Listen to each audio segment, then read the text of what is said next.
Hello, and welcome to English Avenue Podcast. English Leap Podcast. From Speak English with Class.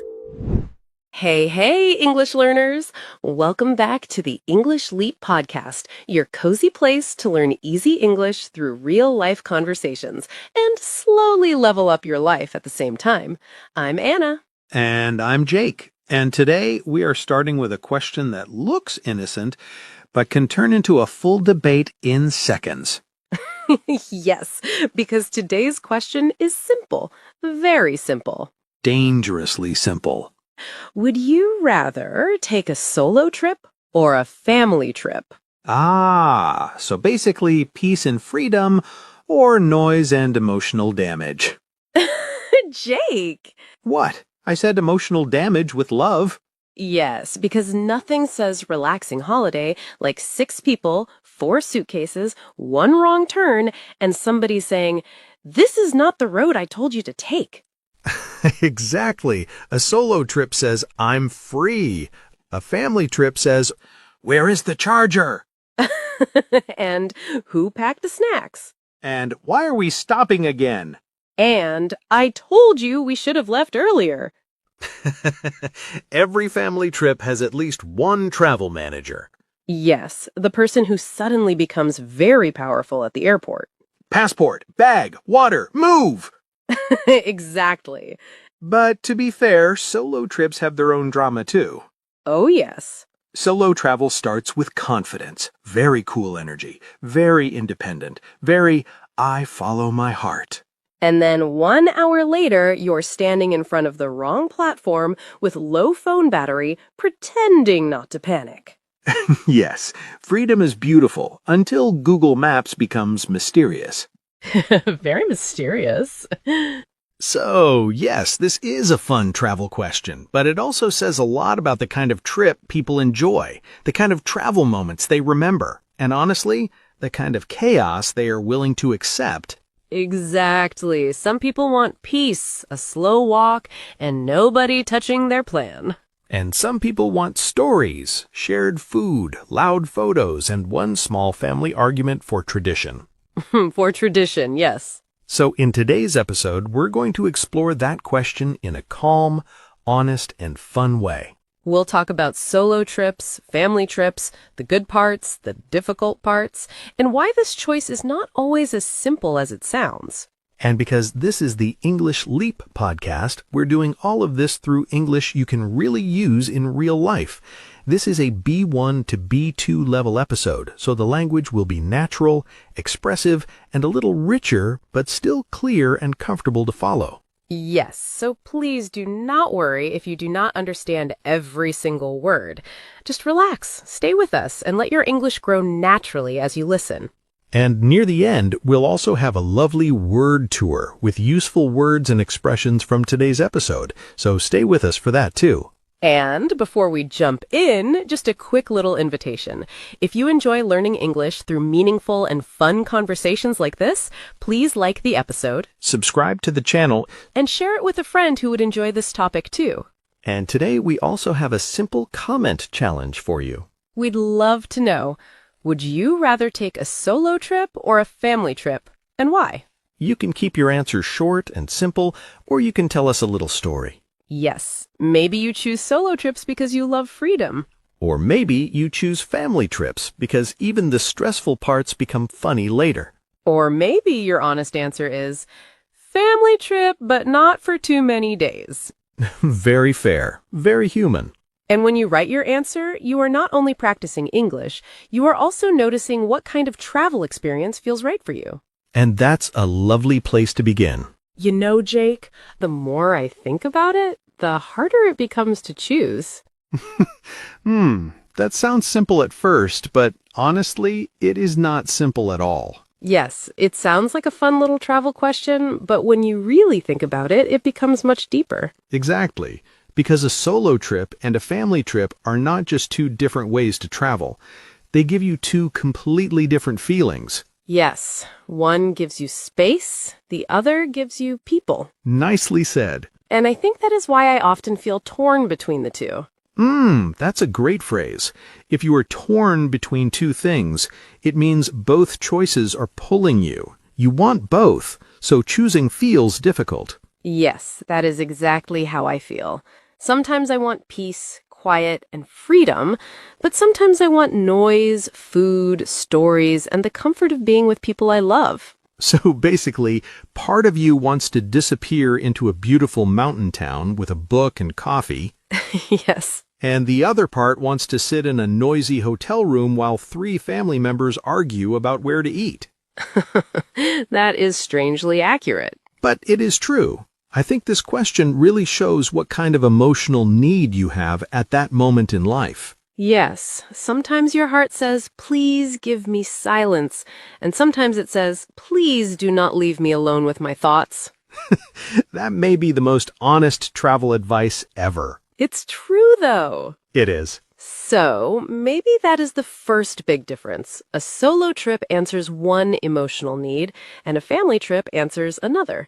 But after that, I think the next difference is very practical. Who controls the day? Yes, that is where everything changes. What I really like about solo travel is that your time becomes completely your own. Yes. You wake up when you want, you eat when you want, you walk where you want, you rest when you want. You do not need a meeting. You do not need permission. You do not need a family vote. No committee, no discussion, no one saying, "Are you sure?" every 20 minutes. Exactly. And that is where solo trips can feel so spontaneous. Yes, spontaneous means something happens naturally, without too much planning. You decide in the moment. Like seeing a quiet street, feeling curious, and turning into it just because it looks beautiful. Yes, or walking past a small cafe and thinking, that's it. That's where I'm having breakfast. No debate, no one checking 5 other places first. That part is lovely. It really is, and sometimes on a solo trip, your itinerary becomes very loose. Right. An itinerary is your travel plan. It includes where you will go, what you will do, and sometimes even what time you will do it.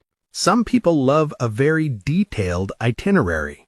Yes, color-coded, printed, possibly laminated. Exactly, but on a solo trip, you can also have almost no itinerary at all. I actually love that. I once had a day like that when I was traveling. I had one place in mind, but on the way there, I saw a small local market. Then I stopped for tea. Then I ended up sitting near the water for almost an hour doing absolutely nothing. And honestly, that became my favorite part of the day. That sounds beautiful. It was. Nothing dramatic happened, but the day felt like mine, completely mine. Yes, that is the power of solo travel. It gives you ownership of your own rhythm. But at the same time, being free sounds romantic until you remember one thing. Let me guess. If everything is your choice, everything is also your responsibility. Yes, exactly. Suddenly, you are the CEO, the planner, the navigator, and customer support. And sometimes also the confused tourist with 4% battery. Yes, that too. So yes, solo travel gives you freedom, but it also asks something from you. And that leads into another side of it, one that people do not always talk about. I think one of the best things about solo travel is that it builds confidence in a very real way. Yes, not the loud kind of confidence. Not, look at me, I'm fearless. More like quiet confidence. Exactly. Quiet confidence. Because when you travel alone, small problems become your own to solve. Wrong train, delayed bus, hotel confusion, strange directions, menus you do not understand. The classic travel package. Yes. But every time you solve one of those little problems, something changes inside you. You start thinking, oh, I can actually handle more than I thought. Yes, and it is interesting because sometimes the problem itself is not very big, but the feeling after solving it is big. I remember once I got off at the wrong stop in a place I did not know well. For a few minutes, I felt stressed. I looked around and thought, wonderful, very clever, Anna. But then I asked someone for help, found the right way, and in the end it was fine. And later, that little moment probably felt meaningful. Yes, very meaningful. Not because it was dramatic, but because I did not panic. I handled it. That is what I mean. Solo travel takes away the training wheels a little. Yes, suddenly adult life is standing there saying, okay then, show me.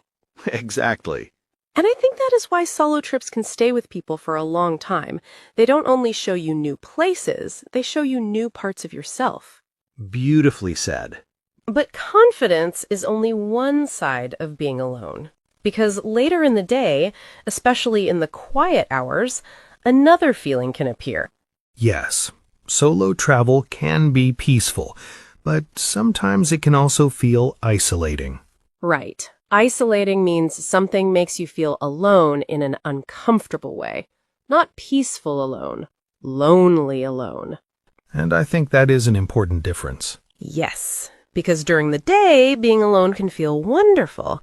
You move at your own pace, you notice things more, the world feels quiet in a good way. But in the evening, the silence can feel different. Exactly. You look around and see families talking, friends laughing, a couple sharing food, and suddenly your table feels a little too quiet. At that point, even the waiter starts to feel emotionally important. That is true. I think solo travel can almost feel cinematic at first. You think, wow, this is peaceful, this is healing, I am having a deep life moment. Yes. And then by the third evening, you are looking at your drink like, well, it's just you and me again. Poor little glass of juice carrying the whole conversation. Exactly. But honestly, I think even that has value, because being alone in that way can teach you something too. It can show you what kind of company you miss, what kind of warmth matters to you. Yes, it can be uncomfortable, but also honest. Very honest. And maybe that is exactly why family trips feel so different. Because with family, you do not usually get silence. You get something else. Yes, you get sound effects. Many sound effects. Family trips are such an interesting mix. They can be sweet, funny, tiring, and chaotic all in one day. Sometimes all in 1 hour. Yes, sometimes before breakfast. I think the biggest truth about family travel is this. It almost always involves compromise. Yes, a compromise is a middle solution. Nobody gets exactly everything they want, but everyone gives a little so the group can move forward. Which sounds mature and lovely in theory. And in reality, it sounds like, okay, today we do your museum, but tomorrow we do my beach. Exactly. And sometimes you have to negotiate even the smallest things. Yes, negotiate means discussing something carefully so people can reach an agreement. In other words, trying to decide where to eat with 6 hungry people. That is not negotiation. That is an international crisis. Honestly, yes. I remember one family trip where we spent so long choosing a restaurant that by the time we finally sat down, everyone was too tired to enjoy the meal. That is such a family trip moment. It really is. One person wants local food, one wants something familiar, one says they are not hungry and then steals food from everyone else. There's always one. Always. But even though that side of family travel can be frustrating, I think it is also strangely human. It shows you how different people move through the world. Yes, and it shows you that travel with people is never just about the place. It's also about relationships. Exactly. A family trip is not pure freedom. It's a social experience. It asks you to live with other people's wishes, energy, habits, and moods. And if you accept that, something deeper starts to appear. Because family travel is not only about dealing with differences, it can also teach you care. I think one of the best things about family trips is that they can make you more considerate. Right. Considerate means thoughtful about other people's needs and feelings. You do not only think about yourself. And that really changes the way you travel. Yes, because on a solo trip, the question is often, what do I feel like doing right now? But on a family trip, the question becomes, what do we need right now? That's such an important difference. Maybe one person is tired. Maybe one person needs food.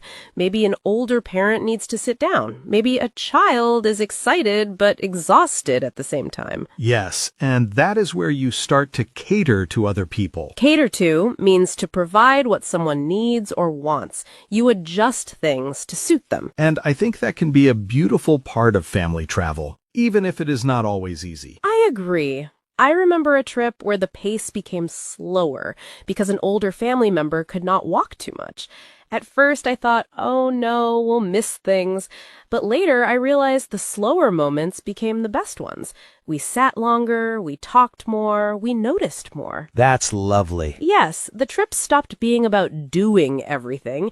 It became about being together. That's such a powerful shift, because sometimes what looks like an inconvenience becomes the very thing that gives the trip heart. Yes, solo travel follows your mood. Family travel trains your heart a little. That is such a beautiful line.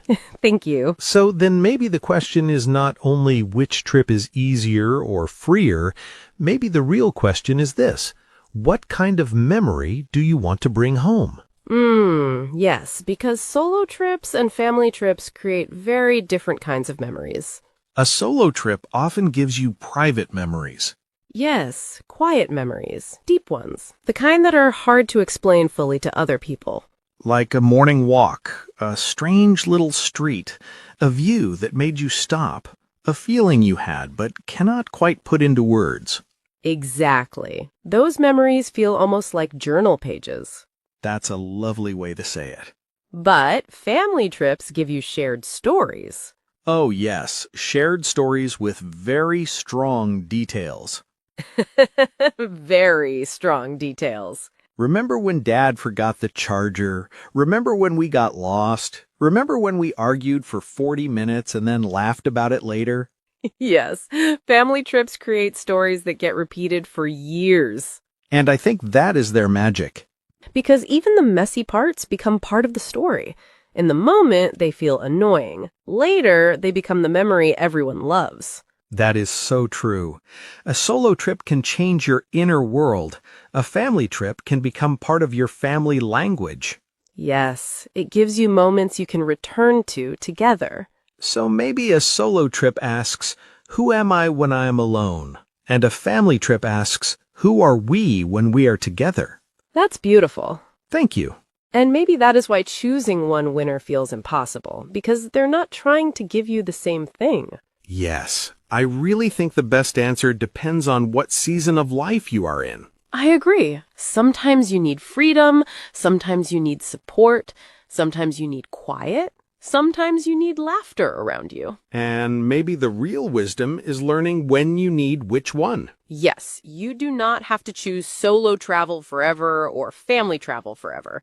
Life changes. You change. That is why I like the phrase, strike a balance. Yes, to strike a balance means to find a healthy middle point between two things. And maybe the healthiest travel life is not choosing one side completely. Maybe it is knowing how to make room for both. I love that, because a solo trip can feel like a deep breath. And a family trip can feel like a full dinner table. Yes, one gives you air, the other gives you warmth. And honestly, both matter. So maybe the real question is not which one is better. Maybe the real question is, right now, do I need peace or do I need people?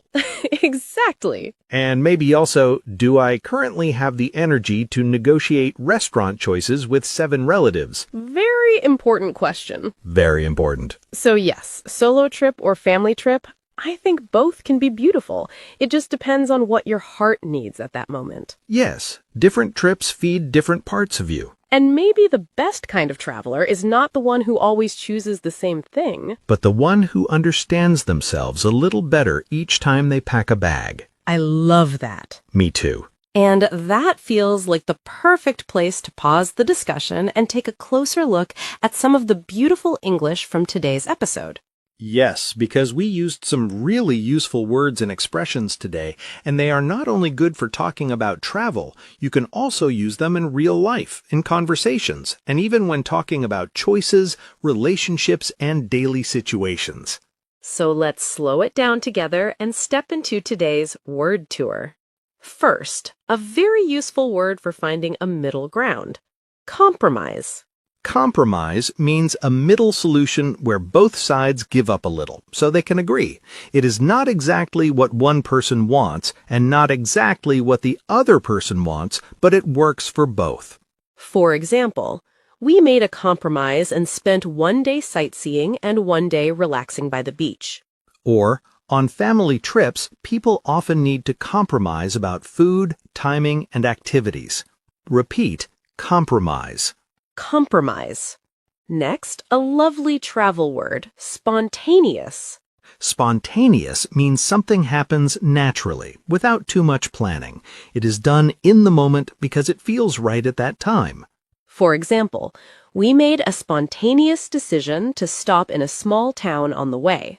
Or, solo trips can feel more spontaneous because you do not need to ask anyone before changing your plan. Repeat, spontaneous. Spontaneous. Next, a very practical travel word: itinerary. Itinerary means a travel plan. It tells you where you are going, what you are doing, and sometimes even the times and order of activities. For example, their itinerary was so full that they had almost no time to rest.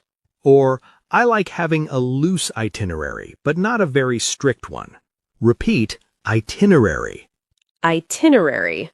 Now, a strong word for trying to reach agreement: negotiate. Negotiate means to discuss something carefully in order to reach an agreement. It often happens when people want different things and need to find a solution.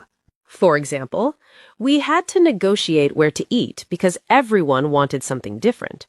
Or, traveling in a group sometimes means negotiating even the smallest decisions. Repeat, negotiate. Negotiate. Next, a very natural phrasal expression: tag along. Tag along means to go with someone else, usually without leading the plan yourself.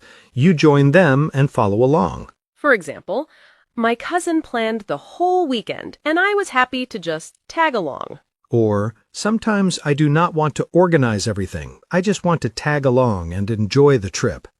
Repeat, tag along. Tag along. Next, a more emotional word: isolating.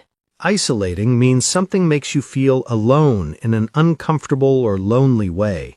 It is more than just being by yourself. It carries a feeling of emotional distance. For example, the city was beautiful, but eating alone every night started to feel a little isolating. Or, remote work can feel isolating if you do not speak to people for days. Repeat, isolating. Isolating. Now, a beautiful word for thinking about other people: considerate. Considerate means thoughtful about other people's needs, comfort, or feelings. A considerate person does not think only about themselves. For example, she was very considerate and chose a restaurant that everyone could enjoy. Or, traveling with family teaches you to be more considerate of different needs and energy levels. Repeat, considerate. Considerate. Next, a very useful expression for difficult choices: be torn between. Be torn between means you can't choose easily between two things because you want both, or because both attract you in different ways. For example, I was torn between staying in the city and going to the mountains. Or, she felt torn between traveling alone for freedom and traveling with family for connection. Repeat, be torn between. Be torn between. Now, a very useful expression for meeting people's needs: cater to. Cater to means to provide what someone wants or needs. It often means adjusting something to suit different people. For example, the hotel catered to families with children by offering larger rooms and quiet spaces. Or, on family trips, you sometimes have to cater to different ages, tastes, and energy levels. Repeat, cater to. Cater to. And finally, a lovely expression for finding a healthy middle point. Strike a balance. Strike a balance means to find the right mix between two different things, so neither side becomes too much. For example, we tried to strike a balance between sightseeing and rest. Or, in life, we often need to strike a balance between freedom and togetherness. Repeat, strike a balance. Strike a balance. And honestly, that feels like a beautiful final thought for today's episode. Yes, because maybe the answer is not always solo trip or family trip forever. But understanding what you need at this moment in your life. Sometimes you need space, sometimes you need people, and sometimes you just need a trip where nobody is arguing about directions. Very true. So we hope today's conversation gave you some useful English, some fresh ideas, and maybe even a little travel inspiration too. And do not forget our comment challenge. We'd still love to know, would you rather take a solo trip or a family trip, and why? This is Anna. And this is Jake. And you have been listening to the English Leap podcast. Bye! Your progress doesn't end here. To continue advancing your English skills, click on the next video or explore the additional videos we've thoughtfully selected for you.